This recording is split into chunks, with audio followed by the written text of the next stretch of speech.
Good morning students. मैं doctor Swati Sharma government college Jaipur से। बच्चों, ये हमारा बेसिकली पहला लेक्चर है। इससे पहले वाले वीडियो में जो मैंने बीएससी पार्ट फर्स्ट के लिए बनाया था गवर्नमेंट कॉलेज जयपुर के स्टूडेंट्स के लिए, उसमें सिर्फ आपसे सिलेबस डिस्कस किया था और ये बताया था कि हम वीक इंटरेक्शंस डिस्कस करेंगे पहले चैप्टर में। सबसे पहले मैं आपको वीकर इंटरेक्शंस पढ़ाऊँगी, दुर्बल अंतर्क्रियाएं पढ़ाऊँगी, क्योंकि ये आसान सा चैप्टर है और आप लोगों को इससे ये भी नहीं लगेगा कि कहीं केमिस्ट्री में, इनऑर्गेनिक केमिस्ट्री में कहीं कोई मुश्किल है। आपको एक सिंपल चैप्टर से शुरुआत होगी तो आपको इंटरेस्ट भी जगेगा। तो बच्चों, उन दुर्बल अंतर्क्रियाओं में आज दो तरह की दुर्बल अंतर्क्रियाएं हमारे सिलेबस में हैं, हाइड्रोजन बॉन्डिंग और वेंडर वॉल्स फोर्सेस। तो आज हम हाइड्रोजन बॉन्डिंग को के ऊपर चर्चा करेंगे। आज हम इस लेक्चर में हाइड्रोजन बॉन्डिंग की परिभाषा और उसका क्लासिफिकेशन, वर्गीकरण पढ़ेंगे। ठीक है। तो हाइड्रोजन बॉन्डिंग, इसका हाइड्रोजन बंधन में जो शब्द बंधन जुड़ा है, वही सबसे पहले हमें समझ में आना चाहिए कि व्हाट इज़ बॉन्डिंग। हम जब एक हाइड्रोजन बंध के बारे में बात कर रहे हैं तो हमें मालूम है कि ये एक केमिकल बॉन्ड है। तो केमिकल बॉन्ड क्या होता है, सबसे पहले ये हमें समझ में आ जाना चाहिए। जैसा मैंने पहले लेक्चर में, इंट्रोडक्शन वाले लेक्चर में कहा कि रसायन की अपनी एक भाषा है और उस रसायन की भाषा को हमें समझ में आना चाहिए। तो हम एक एक करके रसायन की भाषा समझते जाएंगे धीरे धीरे, और फिर हमारी वो भाषा जो है उसमें हम महारत हासिल कर लेंगे तो हमें रसायन शास्त्र आसान लगने लगेगा। तो आज हम डिस्कस करते हैं केमिकल बॉन्ड क्या है। केमिकल बॉन्ड बच्चों कोई फेविकॉल या कोई भौतिक चीज़ नहीं है, कोई दिखने वाली चीज़ नहीं, कोई महसूस किए जाने वाली चीज़ है। ये एब्स्ट्रैक्ट है, कोई रस्सी नहीं है जिससे हमने दो एटम्स को बांधा हुआ है। केमिकल बॉन्ड वो आकर्षण बल है जो किन्हीं दो परमाणुओं को आपस में जोड़कर रखता है। सो chemical bond is the force of attraction between two atoms that holds them together. तो केमिकल बॉन्ड जो है वो स्ट्रॉन्ग बॉन्ड हो सकता है या फिर वीक हो सकता है। केमिकल बॉन्ड में हम बेसिक क्लासिफिकेशन जो है वो करते हैं कि कोवलेंट बॉन्ड होता है, आयनिक बॉन्ड होता है। ये दोनों स्ट्रॉन्ग बॉन्ड्स हैं। उसके बाद कोवलेंट बॉन्ड से ही मिलता जुलता कोऑर्डिनेट कोवलेंट बॉन्ड है, ये भी एक स्ट्रॉन्ग बॉन्ड है। उसके बाद मेटेलिक बॉन्ड है जिसमें रेजोनेंस है, जिसमें कोवलेंसी और आयनिक दोनों तरह की एक अलग किस्म का बॉन्ड खड़ा हो गया, जिसमें कभी हम अलग अलग थ्योरीज देते हैं। कभी हम सोचते हैं कि ये कोवलेंट बॉन्ड है, कभी हमें लगता है आयनिक है। दोनों को मिला जुला देके हम रेजोनेंस सोचते हैं उनके बीच में, पर वो अल्टीमेटली कुछ एक अलग किस्म की बॉन्डिंग नज़र आई। तो मेटेलिक बॉन्ड को हम अलग से पढ़ेंगे। फिर दुर्बल अंतर्क्रियाओं में जो यानी कि वीक बॉन्ड्स में जो दो केसेस आते हैं वो है हाइड्रोजन बॉन्ड, और हाइड्रोजन बॉन्ड से भी कमज़ोर बॉन्ड है वो है वेंडर वॉल्स फोर्सेस। तो अब हम आते हैं हाइड्रोजन बॉन्ड पे। हाइड्रोजन बॉन्ड एक स्पेशल टाइप ऑफ बॉन्ड है, एक विशेष प्रकार का बंध है एक हाइड्रोजन एटम में और एक ऐसे एटम में जो, तो हाइड्रोजन बॉन्ड क्योंकि ये एक बॉन्ड है तो इसमें निश्चित रूप से दो परमाणु शामिल होंगे, क्योंकि bond is the force of attraction between two atoms. तो दो एटम्स होने हैं। अब उसमें से भी एक एटम तो स्पेसिफाई हो गया पर शब्द नाम में ही कि हाइड्रोजन एटम है, तो एक तो हाइड्रोजन एटम है ही। दूसरी बात, प्रमुख बात ये कि कैसा हाइड्रोजन एटम है। विशिष्ट बंध है तो ये हाइड्रोजन भी विशिष्ट ही है। ये हाइड्रोजन वो हाइड्रोजन है जो पहले से ही एक प्रबल विद्युत ऋणी परमाणु से कोवलेंट बॉन्ड से बॉन्डेड है, सहसंयोजक बंध द्वारा बंधित है। अब हाइड्रोजन की तो वैलेंसी ही एक होती है, कोवलेंसी एक है। तो जब वो पहले ही कोवलेंटली अटैच्ड है तो उसके पास कोई वैलेंसी फ्री नहीं है दूसरा बॉन्ड बनाने के लिए। तो अब ये बंध कैसे बन रहा है, तो फिर से सुनते हैं। ये कैसा हाइड्रोजन एटम है जो पहले से ही किसी प्रबल विद्युत ऋणी परमाणु से सहसंयोजक रूप से बंधित है। तो ये जिससे सहसंयोजक रूप से बंधित है वो परमाणु प्रबल विद्युत ऋणी परमाणु है। इसकी वजह से क्या होता है कि जो कोवलेंट बॉन्ड है जिससे ये हाइड्रोजन एटम किसी प्रबल विद्युत ऋणी परमाणु से बंधा हुआ है, वो शुद्ध सहसंयोजक बंध न होकर के ध्रुवीय सहसंयोजक बंध होता है। और इलेक्ट्रॉन डेंसिटी जो दूसरा विद्युत ऋणी परमाणु है, आप नीचे स्क्रीन पे देखिए, हमने बनाया हुआ ए कोवलेंट बॉन्ड H, फिर हमने डॉटेड लाइन बनाई है और B लिखा है और B के पास एक इलेक्ट्रॉन पेयर डबल डॉट से दिखाया है। तो ये जो H है A से सहसंयोजक रूप से बंधित है और ये A जो है वो प्रबल विद्युत ऋणी परमाणु है। अब क्योंकि ये A प्रबल विद्युत ऋणी परमाणु है, इसीलिए A और H की जो इलेक्ट्रॉन डेंसिटी है, इलेक्ट्रॉन का घनत्व है इस बंध का, वो A की तरफ ज़्यादा रहता है।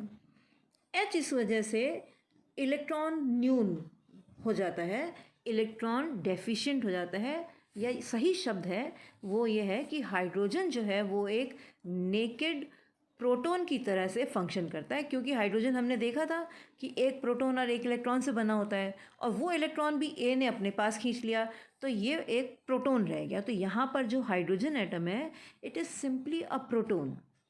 तो पॉजिटिव चार्ज यहाँ पे काफ़ी मात्रा में आ जाता है, इतनी प्रचुर मात्रा में आ जाता है कि हाइड्रोजन जो है वो किसी ए से सहसंयोजक रूप से बंधित होने के बावजूद इसमें इतना आकर्षण बल है कि वो एक इलेक्ट्रॉन युग्म से आकर्षण बल बना सके, एक बॉन्ड बना सके। तो ये जो H है वो किसी दूसरे विद्युत ऋणी परमाणु से जिसके पास एकाकी इलेक्ट्रॉन युग्म है, उस परमाणु से आकर्षण बल महसूस करता है, एक आकर्षण बल महसूस करता है जो कि दुर्बल आकर्षण बल है सहसंयोजक बंध के कंपैरिजन में, और वो आकर्षण बल इस इलेक्ट्रॉन युग्म से महसूस करता है जो कि B पर उपस्थित है। और इस बंध को हम डॉटेड लाइन द्वारा, टूटी रेखाओं द्वारा दर्शाते हैं। अब इस चीज़ को जो मैंने आपको समझाया है वो हम परिभाषा में देखते हैं कि परिभाषा किस प्रकार है। वो परिभाषा इस प्रकार है: a hydrogen bond is a special type of bond between a hydrogen atom already covalently bonded to an electronegative atom, और यहाँ पे ये इलेक्ट्रोनेगेटिव एटम्स फिक्स्ड हैं इसलिए ब्रैकेट में दे दिए फ्लोरीन, ऑक्सीजन और nitrogen, and another electronegative atom, fluorine, oxygen, nitrogen, and sulfur and chlorine under special conditions, और pi electrons। तो हाइड्रोजन बॉन्ड जो एक स्पेशल प्रकार का बॉन्ड है, किसके बीच में? एक हाइड्रोजन एटम जो कि पहले से ही सहसंयोजक रूप से बंधित है प्रबल विद्युत ऋणी परमाणुओं फ्लोरीन, ऑक्सीजन अथवा नाइट्रोजन से, और दूसरे प्रबल विद्युत ऋणी परमाणु से, वो कौन से हैं? Fluorine, oxygen, nitrogen and sulphur and chlorine के बीच में जो बंध है वो है। और ये जो B दूसरा इलेक्ट्रोनेगेटिव परमाणु है, it has a lone pair of electrons which may be present in the same और डिफरेंट मॉलिक्यूल्स। ये विच किसके लिए इस्तेमाल हुआ है? इलेक्ट्रॉन पेयर के लिए नहीं, वो विच इस्तेमाल हुआ है B के लिए, दूसरे विद्युत ऋणी परमाणु के लिए। ये जो दूसरा विद्युत ऋणी परमाणु है वो उसी अणु में हो सकता है जिसमें A है, वो उसी मॉलिक्यूल में हो सकता है जिसमें A है, या B जो दूसरा विद्युत ऋणी परमाणु है वो A से इतर दूसरे मॉलिक्यूल का हिस्सा हो सकता है। It may be present in a different molecule. अब आप इस परिभाषा को दूसरी बार सुनिए और पूरी तरह से सुनिए। अ hydrogen bond is a special type of bond between a hydrogen atom already covalently bonded to an electronegative atom and another electronegative atom having a lone pair of electrons. This other electronegative atom may be present in the same or different molecule. इसको हम hydrogen bond को हम represent करते हैं, तो हम बनाते हैं A-H डॉटेड लाइन, थोड़ी लंबी, इलेक्ट्रॉन पेयर एंड B। ये लाइन लंबी इसलिए बनाई है, ये दिखाती है जितना ज़्यादा बॉन्ड लेंथ होती है उतना ही वीक बॉन्ड होता है, जितना स्ट्रॉन्ग बॉन्ड होता है उतनी छोटी बॉन्ड लेंथ होती है। तो ये जो लंबी डॉटेड लाइन है उसकी लंबाई बॉन्ड की एनर्जी को भी शो कर रही है कि this is a weaker bond. जहाँ एक normal covalent bond 200 to 250 kilo calories per mole का होता है, वहाँ एक normal hydrogen bond 3 to 10 kilo calories per mole का होता है। अब when the electronegative atom is in the same molecule, then the hydrogen bond is called intramolecular hydrogen bond। जब ये दूसरा विद्युत ऋणी परमाणु जिससे पहले से ही सहसंयोजक रूप से बंधित हाइड्रोजन एटम आकर्षण बल महसूस करता है, वो दूसरा विद्युत ऋणी परमाणु अगर उसी अणु में है जिसमें कि पहला विद्युत ऋणी परमाणु ए है, तब इस हाइड्रोजन बंध को हम इंट्रामॉलिक्यूलर हाइड्रोजन बॉन्ड कहते हैं। इंट्रामॉलिक्यूलर हाइड्रोजन बॉन्ड का एक एग्जांपल हमने यहाँ पे स्क्रीन में हाथों हाथ दिया है कि बेंजीन रिंग है, उस पर एक OH है और दूसरा NO2 है, यानी ऑर्थो नाइट्रोफिनॉल बनाया है। इसमें जो कोऑर्डिनेटेड ऑक्सीजन है नाइट्रो ग्रुप की, नाइट्रोजन से कोऑर्डिनेट बॉन्ड से बंधी हुई जो ऑक्सीजन है वो OH ग्रुप के हाइड्रोजन से कोवलेंट बॉन्ड बनाती है। The hydrogen bond is called intermolecular hydrogen bond when the other electronegative atom is on some other molecule। जब दूसरा विद्युत ऋणी परमाणु जिससे हाइड्रोजन पहले से बंधित हाइड्रोजन आकर्षण बल महसूस करती है, यदि वह दूसरा विद्युत ऋणी परमाणु दूसरे अणु में उपस्थित हो तो हम इसको इंटरमॉलिक्यूलर हाइड्रोजन बॉन्ड कहते हैं। अब ये इंटरमॉलिक्यूलर हाइड्रोजन बॉन्ड फिर दो प्रकार का होगा। कैसे दो प्रकार का होगा कि वो दूसरा मॉलिक्यूल जिसमें दूसरा विद्युत ऋणी परमाणु भी उपस्थित है, यदि वो दूसरा मॉलिक्यूल उसी पदार्थ का है तो हम इसको होमो इंटरमॉलिक्यूलर हाइड्रोजन बॉन्ड कहेंगे, सम अंतर आणविक हाइड्रोजन बंध कहेंगे। अथवा दूसरी परिस्थिति क्या हो सकती है कि बी दूसरा विद्युत ऋणी परमाणु किसी दूसरे पदार्थ के अणु का हिस्सा हो सकता है। तो पूरी डेफिनेशन सुनिए कि when the second molecule is present in the molecule of some other substance, then the hydrogen bond is called hetero intermolecular hydrogen bond, विषम अंतर आणविक हाइड्रोजन बंध। यहाँ तक समझ में आ गया? हिंदी इंग्लिश दोनों में फिर से देखते हैं। हमने परिभाषा करी, परिभाषा में हमने ये बताया कि हाइड्रोजन बंध एक ऐसे हाइड्रोजन परमाणु जो कि पहले से ही किसी विद्युत ऋणी परमाणु से सहसंयोजक रूप से बंधित है, उसके मध्य एवं दूसरे प्रबल विद्युत ऋणी परमाणु जो कि उसी अणु या किसी दूसरे अणु का अंश हो सकता है और उस दूसरे प्रबल विद्युत ऋणी परमाणु के पास एकाकी युग्म इलेक्ट्रॉन हो, उस परमाणु के मध्य लगने वाले आकर्षण बल को हाइड्रोजन बंध कहते हैं। इसको हम दर्शाते हैं बहुत सिंपल तरीके से, A covalent bond H, dotted line electron pair B, यानी कि A और H में कोवलेंट बॉन्ड, H और B में जिसके पास एकाकी इलेक्ट्रॉन युग्म है उसके बीच में hydrogen bond. This B may be part of the same substance, same molecule और डिफरेंट मॉलिक्यूल। अगर ये B सेम मॉलिक्यूल का है तो इसको हम कहेंगे इंट्रामॉलिक्यूलर हाइड्रोजन बॉन्ड। अगर ये B दूसरे मॉलिक्यूल का है तो इसको कहेंगे इंटरमॉलिक्यूलर हाइड्रोजन बॉन्ड, यानी क्लासिफिकेशन, वर्गीकरण प्रारंभ हो गया यहाँ पे। अब यदि ये B इंटरमॉलिक्यूलर हाइड्रोजन बॉन्ड बन रहा है और B जो है दूसरा मॉलिक्यूल में उपस्थित है और वो दूसरा मॉलिक्यूल उसी पदार्थ का अणु है, तो हम इसको कहेंगे होमो इंटरमॉलिक्यूलर हाइड्रोजन बॉन्ड। और अगर ये किसी दूसरे पदार्थ का है तो हेट्रो इंटरमॉलिक्यूलर हाइड्रोजन बॉन्ड, और अगर उसी पदार्थ का है तो होमो इंटरमॉलिक्यूलर हाइड्रोजन बॉन्ड। यहीं पर एग्जाम्पल से क्लियर कर लेते हैं। होमो इंटरमॉलिक्यूलर हाइड्रोजन बॉन्ड का एग्जाम्पल है पानी। जल के अलग अलग अणुओं में, यानी कोवलेंट बॉन्डिंग एक मॉलिक्यूल नंबर 1 में है कोवलेंट बॉन्डिंग, OH, HOH। और हेट्रो इंटरमॉलिक्यूलर बॉन्डिंग है क्योंकि ये जो O है दूसरे मॉलिक्यूल, पानी के दूसरे मॉलिक्यूल के हाइड्रोजन एटम से हाइड्रोजन बॉन्डिंग बनाएगा। अब क्योंकि दोनों ही अणु उसी पदार्थ जल के ही अणु हैं, इसलिए अब ये कौन सा इंटरमॉलिक्यूलर बॉन्ड हो जाएगा? होमो इंटरमॉलिक्यूलर, क्योंकि जल के ही अणु हैं।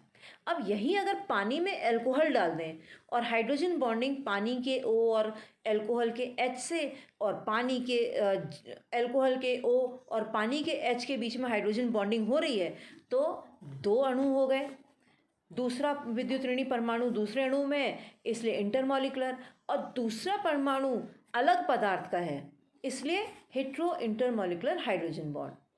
ये जो आपको वर्गीकरण पढ़ाया उसको हम डायग्रामेटिक फॉर्म में यहाँ पे सामने दिया हुआ है। हाइड्रोजन बॉन्ड, उसकी परिभाषा जो है वो उसका डायग्राम बना दिया। फिर इंट्रामॉलिक्यूलर हाइड्रोजन बॉन्ड, इसमें कोई वर्गीकरण नहीं है, बस एक इंट्रामॉलिक्यूलर का हमने एग्जाम्पल दे दिया, ऑर्थो नाइट्रोफिनॉल का। अब इंटरमॉलिक्यूलर हाइड्रोजन बॉन्ड में दो क्लासेस कर दी, होमो इंटरमॉलिक्यूलर हाइड्रोजन बॉन्ड और हेट्रो इंटरमॉलिक्यूलर हाइड्रोजन बॉन्ड। होमो में पानी का एग्जाम्पल, हेट्रो में पानी और इथेनॉल का एग्जाम्पल। यहाँ तक समझ में आ गया होगा, कोई दिक्कत ही नहीं है। अब इस क्लासिफिकेशन के साथ साथ एक और सिमिलर क्लासिफिकेशन भी रिकॉग्नाइज किया गया है, पहचाना गया है, और ये क्लासिफिकेशन उसका है जब हाइड्रोजन बॉन्ड किसके मध्य बनता है? Hydrogen atom which is already covalently attach to strongly electronegative element and अब किसके बीच में बन रहा है hydrogen bond? Force of attraction किसके बीच में हो रही है? इस हाइड्रोजन और पाई इलेक्ट्रॉन्स के बीच में। ये पाई इलेक्ट्रॉन सिस्टम जो है, फिर पहले तो ये पाई हाइड्रोजन बॉन्ड कहलाएगा। दूसरा, ये जो पाई सिस्टम है वो सेम मॉलिक्यूल में हो सकता है या डिफरेंट मॉलिक्यूल में हो सकता है, और वो डिफरेंट मॉलिक्यूल सेम सब्सटेंस का हो सकता है या किसी डिफरेंट सब्सटेंस का हो सकता है। सेम टाइप ऑफ क्लासिफिकेशन है। अब ये आपको एरो जो है वो कहीं से कंटिन्यूड दिख रहा है, तो जब हम इसका पूरा डायग्राम देखेंगे तो हमने इसको, ये देखिए अब स्क्रीन पे दिख रही है कि पाई हाइड्रोजन बॉन्ड की लाइन जो है वो कहाँ से चली आ रही है? हाइड्रोजन बॉन्ड से।